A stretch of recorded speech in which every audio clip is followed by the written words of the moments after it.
অপূর্ব মালাকার, আপনাকে যুক্ত করেছি। কেমন আছেন আপনি? ভাই আমি খুব ভালো আছি, আর আমাকে লাইভে যুক্ত করার জন্য আপনাদের সকলকে অসংখ্য ধন্যবাদ। জিজ্ঞেস করছি, কোনো প্রশ্ন আছে আজকে আমাদের সাথে? আমার যে প্রশ্নটা ছিল, একটা বাচ্চা মানুষ যখন সে একটু বড় হয় তখন তার মানে লিঙ্গ সামনের সাইড থেকে কেটে দেওয়া হয়, তখনই সে একজন মুসলমান ধর্মের পূর্ণ প্রাপ্তি পায়, মানে সে পুরোপুরি একজন মুসলমান। কিন্তু এই যে লিঙ্গ কাটার আগে তখন সে কোন ধর্মের মানুষ থাকে? ও আচ্ছা, ও খতনার ব্যাপারে আপনি বলছেন। খতনার পূর্বেও সে পূর্ণাঙ্গ মুসলমান, বুঝছেন?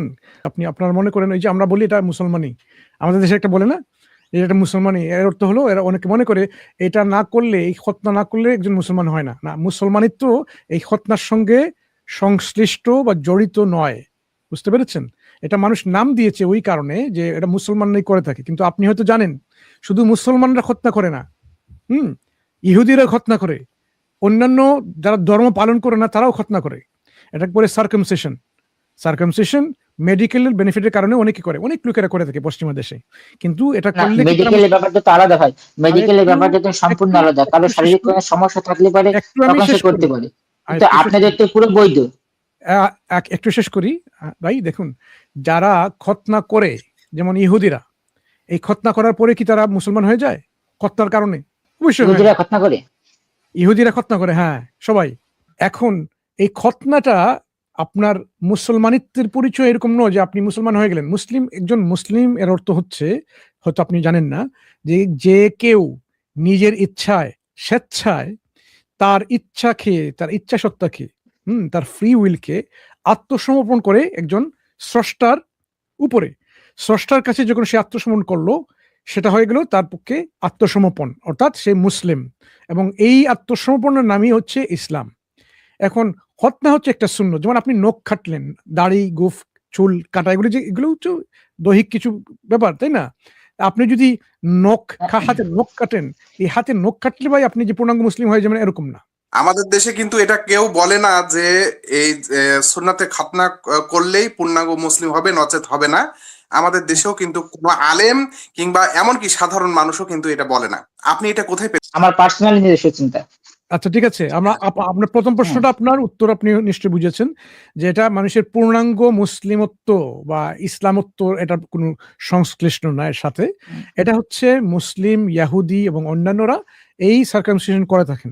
কেউ করেন ধর্মীয় কারণে, কেউ করেন মেডিকেল কারণে। ঠিক আছে, প্রশ্ন আপনি করেছেন যে অনুমানটা, আপনার অনুমানটা ভুল ছিল, আর আপনি এখন নিশ্চয়ই ক্লারিফিকেশন পেয়ে গেছেন, আপনার পরিষ্কার হয়ে গেছে। এখন হয়তো আপনার দ্বিতীয় প্রশ্ন, যে কেন একটা বাচ্চা এভাবে একটা কাজ করে মেডিকেলি, তার কিছু একটা কাটা যাবে। এই তো আপনি মনে করেন এটা করলে তার কি হচ্ছে, একটা অঙ্গহানি হচ্ছে, তার কষ্ট হচ্ছে, এরকম কিছু আপনি প্রশ্ন করছেন। যে এই যে সার্কামসিশন, এই যে খতনা বা সার্কামসিশন, আপনি তো মনে হচ্ছে আপনি এর বিপক্ষে, ঠিক কিনা? আপনার কেন আমি সেটা আর মনে হয় সম্পূর্ণ যে এটা ঠিক বিপক্ষে। না?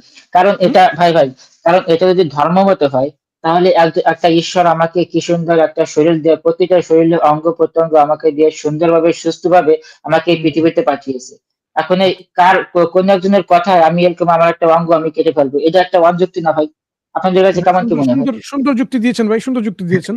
আপনি আপনার চুল কাটেন, নখ কাটেন? হ্যাঁ, আরে অবশ্যই ভাই, কাজী। আপনার ঈশ্বর আপনাকে এত সুন্দর করে চুল নখ দিলেন, হুম, আপনি সেটা কাটছেন কেন ভাই? হুম। কারণ ওটা তো আমার অবশিষ্ট জিনিস, আমার তো ওটা কোনো কে প্রয়োজন বলেছে লাগছে না, আর অবশিষ্ট? ওটা তো আমার পুরো অঙ্গের সঙ্গে আপনার সেটিং। হাতের, একটু একটু ধীরে ধীরে হুম, আমরা বলি, আমার হাতে যে নখটা, এটা তো অবশিষ্ট কোনো কিছু না ভাই, এটা তো আমার ওটা কে হাতের একটা দিয়েছে অংশ। ভাই? হ্যাঁ। আপনার চুল যে মাথার অংশ, ওটা তো মাথা থেকে চুলটা আসছে, ঠিক কিনা? ওটা কাটবেন কেন আপনি? ওটা দিয়েছে কে? আপনার স্রষ্টাই তো আপনাকে দিয়েছে, এত সুন্দর করে দিয়েছে, তাই না? আপনি কাটছেন কেন? হ্যাঁ, নখটা কি এমনি এমনি হচ্ছে না? স্রষ্টা দিয়েছে আপনাকে। নোকটা তো দিয়েছে, নোকটা তো দেখা যাচ্ছে আমার এটা অবশিষ্ট, আমার একটা অবশিষ্ট, আমার শরীরের বাইরের কোন একটা অংশ। এটা তো তো আমার স্রষ্টা শরীরের কোন একটা গঠনগত কার্যগত স্রষ্টা কোনো কাজে লাগেনি। অবশিষ্ট জিনিস স্রষ্টা দিল সুন্দর, না, তাহলে কি হলো? তাহলে আপনাকে সুন্দর করে তৈরি করলো কি আচ্ছা করে ঠিক আছে, অবশিষ্ট জিনিস?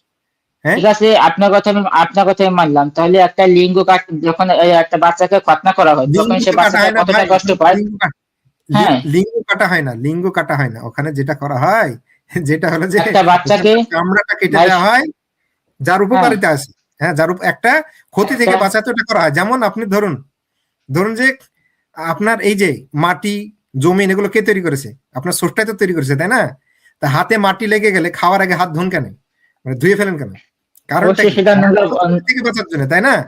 মাটিটাও স্রষ্টার, আপনার হাতটাও স্রষ্টার, খাবারটাও স্রষ্টার, কিন্তু খাবারটা খাওয়ার আগে আপনি হাতটা ধুয়ে ফেলেন, কারণটা হলো ক্ষতি থেকে বাঁচার জন্য, তাই না? তো ক্ষতি থেকে বাঁচার জন্য স্রষ্টার দেওয়া যে জিনিসগুলো স্রষ্টা বলবেন যে তোমরা এটা ছেড়ে দাও, আমাদেরকে এটা ছেড়ে দিতে হবে। আপনি উপোস করেন, হিন্দু ধর্মে উপোস আছে? অবশ্যই আছে, কারণ ওটা একটা মানে শরীর মানে ইসে তাহলে শরীরের খাবার যে কে দিল? খাবার কে দিল? স্রষ্টা দিল। অপূর্ব ভাই, স্রষ্টা দিল। খিদে কে দিল? স্রষ্টা দিল। পেট কে দিল? স্রষ্টা দিল। আরাম কে দিল? স্রষ্টা দিল। সবকিছু যখন তাহলে খুব সুন্দর স্রষ্টা কি করে উপোস করার হুকুম দিতে পারেন বলুন? কষ্ট করে কেন পেটকে না খেয়ে রাখতে বলছে? তাতে খাবার দিল কেন স্রষ্টা তাহলে বলুন? না ভাই, আপনাকে তো এই যে খাবার দেওয়ার কষ্টটা বলছেন, এটা তো আপনাকে দীর্ঘস্থায়ী করছে না, তাহলে এটা তো খুব একটা কম সময় একটা সীমিত থাকার জন্য। মানে দেখেন ভাই, আপনি কি মনে করেন একটা বাচ্চাকে প্রতিদিন প্রতি সপ্তাহে খতনা করা হয় একই বাচ্চাকে? না ভাই, একবার একদমই করাই না, তাকে জীবনে একবারই করা হয়। একবারই, তাই হ্যাঁ। তো। একবার যদি মনে হয় একবার করেই তো তাকে এখন আমাদেরকে এটা করার এই পদ্ধতি হচ্ছে ভাই অ্যানেস্থেটিকের মাধ্যমে বিভিন্ন ধরনের নাম করে এটাকে যাতে কষ্ট যাতে না পায় সেভাবে কিন্তু এই খতনা বা সার্কামসিশনটা করা হয়, যাতে বাচ্চা কোনোভাবে কষ্ট না পায়। তাকে প্যারাসিটামল থেকে শুরু করে বিভিন্ন বেদনা নাশক যে ওষুধগুলো আছে সেগুলো তাকে সেবন করা হয় যাতে সে কোনো কষ্ট না পায়। কিন্তু এই খতনা বা সার্কামসিশনের কারণে যে মেডিকেল বেনিফিট হয় এটা কি আপনি জানেন? চুলকানি বা কোনো ওখান থেকে কোনো ব্যাকটেরিয়া জন্মালে পরে এরকম একটা কোনো খারাপ কিছু হতে পারে। না, আপনি যেমন শুনেছেন এরকম। আমি আপনাকে বলছি যে যে পশ্চিমা দেশে, হ্যাঁ, আমাদের ভারত উপমহাদেশে বা এই বাংলাদেশ ভারত এগুলোর কথা বলছি না, পশ্চিমা বিশ্বে যে ওয়েস্টার্ন ওয়ার্ল্ড যারা সভ্যতার নাকি শীর্ষে আছে তাদের এখানে অনেক লোকেরা মেডিকেল সার্কামসিশন করে থাকেন, মেডিকেল বেনিফিট পাওয়ার জন্য। আপনি জানেন মেডিকেল বেনিফিট কি কি তারা এটা আশা করেন যে এখানে পাবেন এই সার্কামসিশন করার পর? মেডিকেল বেনিফিট বলতে এটা তো শুধু খালি ইসলামরাই করে, আর তো হিন্দুরা কেউ করে না বা অন্যান্য না, না, ধর্মের না। মানুষেরাও করে না। আপনাকে আবার বলছি যে মেডিকেল সার্কামসিশন ধর্মীয় কারণে নয়। অনেকে ধর্ম কর্ম কোনো কিছু করে না, ধর্ম পালন করে না, নাস্তিক এরকম আছে, কিন্তু মেডিকেল সার্কামসিশন করে। কেন করে জানেন? কিসের মেডিকেল বেনিফিট? আপনি ওটা দেখেছেন নাকি? আবার আচ্ছা ইচ্ছাকৃতভাবে আমি কাউকে কখনো দেখিনি। আচ্ছা, ঠিক আছে, কোনো সমস্যা নেই। আমাদের এখানে ডাক্তার আছেন, মেডিকেল ডাক্তার, ওনাকে আমরা প্রশ্ন করি। Doctor Salman. So, if this is really what the discussion is about, I'm sorry that I missed it, but it's not even negotiable or questionable that it is beneficial from a medical perspective. I don't know if the caller ever heard about something called paraphimosis. Have you heard about this medical condition, paraphimosis? Problem not. আপনি paraphimosis যে একটা medical একটা সমস্যা আছে, ওটা কি আপনি শুনেছেন কখনো? মনে হয় না। আচ্ছা, কন্টিনিউ সমর ভাই। Okay, so paraphimosis is usually it affects up to 10% of young boys, usually up to the age of prepubescence, and this is something that you actually stumble upon when you work in any emergency, especially surgical emergencies. It's quite common actually. Well, not as common as like you would get one patient every day, but it is common. The main reason for it is when the child is not circumcised. This is the only reason for it. So I will say the requirement for it to happen. Of course, the reason is infection. It's like an infection around there, but we're not going to delve into that. One of the other medical benefits you get out of circumcision is that when these infections keep taking place over a long time, over years, the probability of catching cancer is quite high. I think it was more than 30, probably up to 50 or 60% that you would get cancer of the glans. And when you get this unfortunate condition, the only treatment, the only radical treatment for it is to basically just resect the entire organ. Okay, জাযাকাল্লাহ খাইরান। Let me just summarise. আপনি যেটা বলছিলেন ভাই, এখানে দেখেন ওই যে লিঙ্গ কাটা, লিঙ্গহানির ব্যাপারটা কিন্তু এখানে হয়। জানেন কখন হয়?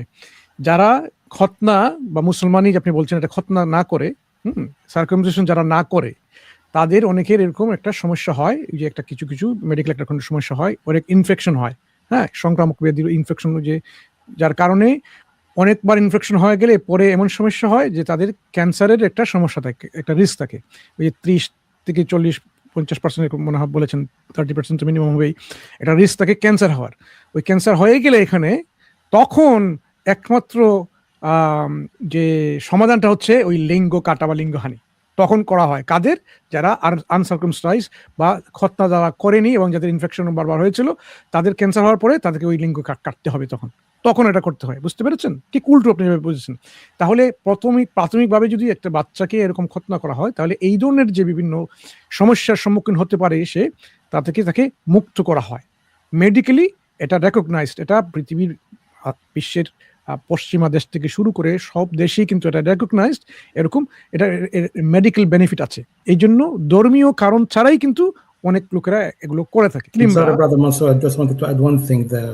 So the paraphimosis is a medical emergency, by the way. What? To treat it, the child with the child's urinary bladder would burst. এই যে প্যারাফিমোসিস যে মেডিকেল কন্ডিশন বললেন, অনেক বাচ্চাদের উনি বলেন এমনকি 10% of children did you say that use for surgical ablation? Roughly, it depends on the country, because this is, like these are কোন দেশে দেখেন এমনকি 10% মতো বাচ্চাদের এরকম সমস্যা হয়, যারা আনসার্কামসাইজ, যাদের খতনা হয়নি, তারা এই ধরনের প্যারাফিমোসিস নিয়ে যখন হসপিটালে আসে অ্যাক্সিডেন্ট ইমার্জেন্সি ডিপার্টমেন্টে, এটা একটা মেডিকেল ইমার্জেন্সি। ওই সময় যদি পুরোপুরি সমস্যার সমাধানটা না করা হয়, তাদের ব্লাডারটা ফেটে যায়। এরকম অবস্থা, এরকম গুরুতর অবস্থা দেখেন, এটা প্রতিরোধ করার জন্য এই বিশ্বের প্রতিটি দেশেই কিন্তু এরকম মেডিকেল সার্কামশনের একটা ব্যবস্থা আছে। এখন খতনার ব্যাপারটা হয়তো হিন্দুরা করেন না, এটা এরকম হতে পারে, আপনাদের ধর্মে এরকম নেই। কিন্তু ইসলাম কিন্তু সেই মুসলিম সম্পর্কে আপনি যারা জানেন মুহাম্মদ সাল্লাল্লাহু আলাইহি ওয়াসাল্লামের পর থেকে, এটা কিন্তু মুসলিমরা উদ্ভাবন করেনি, বা আমাদের নবী মুহাম্মদ সাল্লাল্লাহু আলাইহি ওয়াসাল্লাম বলেননি যে আমি নতুন নিয়ম এসেছি। এটা ছিল অনেক পূর্বেই এই একটা সুন্নত বা এটা একটা পদ্ধতি, যারা ইব্রাহিম আলাইহিস সালাম, হয়তো নাম শুনেছেন, প্রফেট আব্রাহাম বা ইব্রাহিম, ওনার কাছ থেকে এটা এসেছে।